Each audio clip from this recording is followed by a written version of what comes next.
Hello everyone and welcome to my channel. My name is Crown and today we are going to have some more stories that I hope that you will enjoy. But before we start, it would be so much appreciated if you would subscribe to the channel, like the video if you enjoyed it, and maybe leave a comment down below. These simple clicks would mean a lot to the future of this channel and really reward the effort that I put in every day. And now, without further ado, let's go! First story, entitled Mom Thinks My Storage is Hers. So this happened last week and a friend suggested I post it here, so here goes. So I, 26-year-old male, have a small house with a deck that has a storage unit underneath it, which my gardener rents out to store his utility items, weed whacker, lawnmower, ladders, and so on. One day, about 3 weeks ago, I was sitting on my porch doing some work on the computer, and a nice gardener pulled up in his truck, and he says he's just there to grab a ladder. But when he goes down to the storage below, he asks if I have been in the storage, and I say no, and he asks why are there toys in here then. I was confused, so I went down and there were numerous toys in a pile. I was very confused but said I was sorry, and moved him out. Also, the day before I had lost my spare key. I brushed it off because I lose them quite a bit and they usually turn up eventually. Now cut to last week, and I was eating at a table when someone pounded on my door. I went to the door and entered the entitled mother and the entitled kid. Where are my son's toys? What? Where are my son's toys? I don't know what you're talking about. Don't use that tone. I know you stole my son's toys. I finally realized what she was talking about and realized why I hadn't found my spare keys yet. Were your toys the ones in my storage unit? It's not yours. Yes, it is. This is my house. Mom, I want my toys. Well, get your toys, sweetie. This mean man isn't giving them to us yet. Just as she's saying this, the gardener pulls up. He asks what is going on and I tell him. He had one of those looks that said, "So that's what's happened." So he asked the entitled mother if she took the spare key and she just straight up admitted to it, like it was a good thing. She literally said, "Well, it was just sitting there." But the last time I saw it was when it was on the back porch table. We said we could call the cops for stealing and trespassing, and at that point, she went full mad. How dare you even think about doing that? All I wanted was for my angel to have a place to store his toys. You don't have to make a big deal out of it. The nice gardener says, "Lady, you stole his keys and then broke into his house, so you better leave before we call the cops." During all of this, the entitled kid is whining a lot because he wants his toys back. That's it. Where are the toys? She actually pushed both of us aside and walked into the house. And little did she know, I already donated the toys. The nice gardener tried to get in to block her pass into the hallway, but she is a lot stronger than she looks. So she shoved him into the stairs and looked around for the toys. And that was when I called the cops. And when she saw me call in, she grabbed her child by the wrist and literally dragged him through the house. Luckily, my security cams caught her license plate as she drove away, so the cops were able to find her. Turns out, when she shoved the gardener into the stairs, she actually broke his rib. So she's charged with theft, trespassing, and assault. She was arrested and the entitled kid went to live with his dad. Until after court, which will be at the end of this month. I met the dad and he was a pretty nice guy. He apologized for his wife and said he has had this kind of problem happen before. Just not as serious. Anyway, it is a happy ending for now.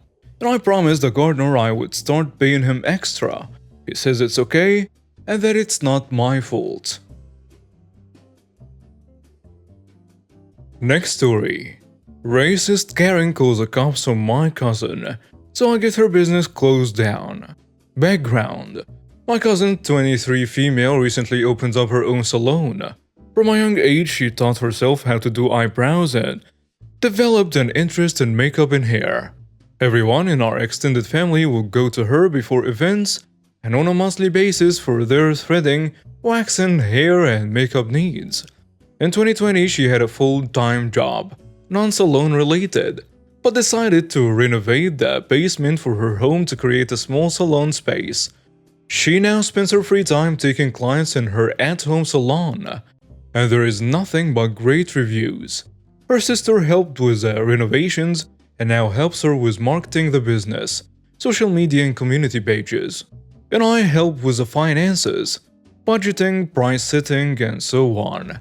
We all support her and are really proud of her. This salon is our baby. We're now in the middle of a pandemic and this greatly affected her salon business. As a result, she implemented safety measures and our small town made sure to keep up with COVID regulations in our city. This included having one customer inside at a time, doing temperature checks, making masks and face shields and gloves mandatory, wiping down the salon after each client and so on. Also, when our city was in lockdown, the salon was closed as it is not an essential service. The incident. Our city is once again in lockdown from the end of December to the end of January.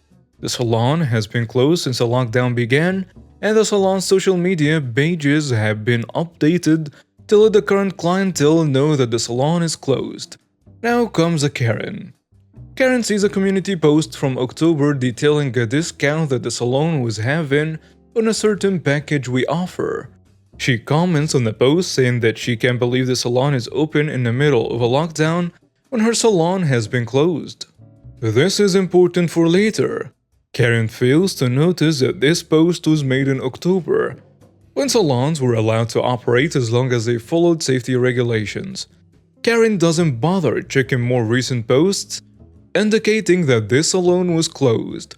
My cousin does not see her reply at this time.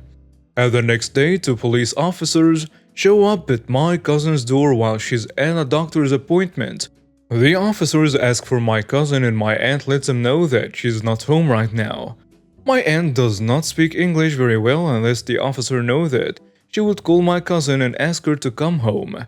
Maybe the officers did not believe her, but they insisted on coming inside the house. My aunt had already called my cousin as she was worried. My cousin asked what it was about, but my aunt did not know. My cousin then asked if they had a warrant for anything. When she found out they didn't, she told her mom not to let them come inside and that she would be there in about 20 minutes. My cousin began driving home when my aunt called her to let her know that they simply left.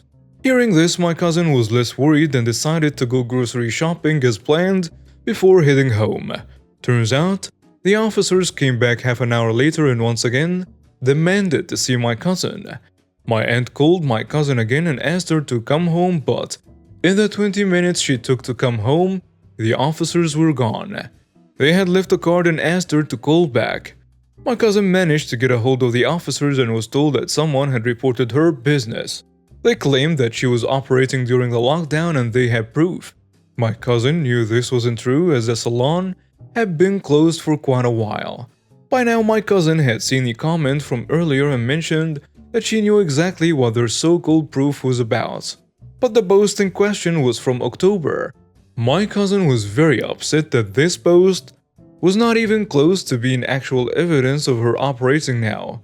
In January, she was also very upset that they insisted on coming inside the house with no cause or warrant when they could clearly see that my aunt does not understand the language very well. At the end of the conversation, the police officer apologized to my cousin. We thought it was the end of it. You must be wondering how we know that Karen was the one who called the cops. Well, she told us. The next day, my cousin received a message she realized was from the woman who commented on the post. Karen decided to pretend like she's a customer. Can I book an appointment? Hey love, we are currently closed due to the lockdown. Once the lockdown is over, we will be more than happy to book you in. Oh, my friend was there yesterday. My apologies. You must have gotten the date wrong. The salon is not taking clients until the lockdown is over. Thank you. No problem, but I didn't get the date wrong, lol. I also know the police came due to you being open. Take care. I'm not going to sit here and entertain your boring life. Maybe for a change you can find another hobby, rather than spreading lies and wasting people's time, including the police time, or even better, Find an actual job. Have a good night. I own my own spa that's closed, as should yours be. My mom is the one who called the cops. You are not entertaining me at all. Go back to your own country instead of screwing with ours. My cousin decided to block her at this point. My cousin was happy as this was all over, and her sister and I were still outraged at this racist comment and how someone could make up lies about a small business that led to the cops terrifying my aunt. When the cousin told me about Karen, the fact that she had her own spa really stood out, and I did some digging. The revenge. Turns out Karen runs her own spa out of her house. Doing some more snooping, I found reviews from her clients on her business page that were posted on days that the city was under lockdown. The reviews could be from clients who received service before the lockdown and only now had a chance to write a review. To be sure, I found Karen's Instagram page. I decided to use her own trick against her. I created a new account with a generic name and followed her page so she couldn't see that I was related to my cousin.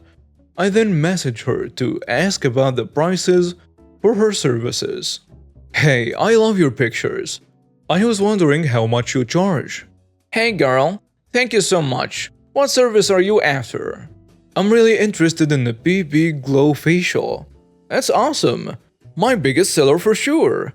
Normally it's $125, but it's on BOGO, so you pay for one session and get two. That's such a great deal compared to others. When is your next available date? Where are you located? I can't have people come to me in lockdown, but I travel to my clients. Karen was not operating from her home location due to lockdown restrictions, but was traveling to her clients' homes, which is still against regulations. I then made up a lie about my home not having adequate space and asked for her address so we could meet up at my friend's place somewhere between her and I's locations. And she foolishly told me her address. During this time, I also tried joining other communities groups that she was a part of. In one particular group, people in the community were promoting their small businesses. She had recently made a post about discounts on her services for the month of January. I immediately went online and submitted a report about her business still operating, including screenshots, her address, full name, and so on. A few days passed by and I have forgotten to check up on it as I was busy with life again. I saw the incident report number on a sticky note I had on my desk and decided to check in. Apparently, this was not Karen's first offense. Karen had already been fined $750 for having a client in her home during the first lockdown in my city. After being fined, she decided to change her business model and go to the client's home instead. And now she was fined $10,000. I was still following her on Instagram, so I decided to check it out. She had gone on a rant about how she was going to do very bad things to the person who reported her. She also mentioned that she was no longer allowed to run her business. I'm not sure what type of ban the regional police put on her, but I immediately deleted the account and exited the groups I had joined earlier. At the end of the day, Karen got what she deserved, and I fulfilled my dream of pretending to be Sherlock Holmes. Next story. I'll gladly do inventory for you. So this story goes back a little over 20 years. As a kid fresh out of high school, I worked at a major electronics trailer that paid commission versus hourly. What that means is if your commission for the week doesn't equal $11 an hour, the company pays you $11 an hour for the number of hours you worked. Again, this was just before the turn of the century when cell phones were relatively new and home theater systems were a status symbol for the well-off. And I just so happened to be great at selling both of those. I was making great money as a young man, and at some point a new manager, DeAndre, started and wanted the salesmen to do weekly inventory instead of the warehouse employees. DeAndre decided that we would only be paid $11 an hour to do so. This was a major problem for me and the rest of the sales staff as it was costing us money by taking us off the sales floor. After much arguing and calling out sick on the day I was scheduled for inventory, it was decided that we would be paid the average hourly rate of our commission sales for doing inventory. Great! Cue malicious compliance. No one really kept up with how often the salesman clocked in or out during the day. The only thing that mattered was that the sales floor was always staffed. So I would show up for work like normal but not clock in. I would only clock in long enough to ring up a sale and then immediately clock back out. This drove my average hourly rate to as high as $120 in the first week. So the next week when it was my time to do inventory, I did so gladly knowing the new pay structure. For 8 hours a day I made $125 an hour and left in a great mood. That was the last time I was ever put on the schedule to do inventory. I asked DeAndre when I would be put back on inventory, but he only gave me an "I hate you" look and walked away. Of course, I filled my fellow salesmen in on my idea, and shortly thereafter it was decided that only warehouse employees would do inventory. And now we have reached the end of today's stories. Thank you for watching and see you next time.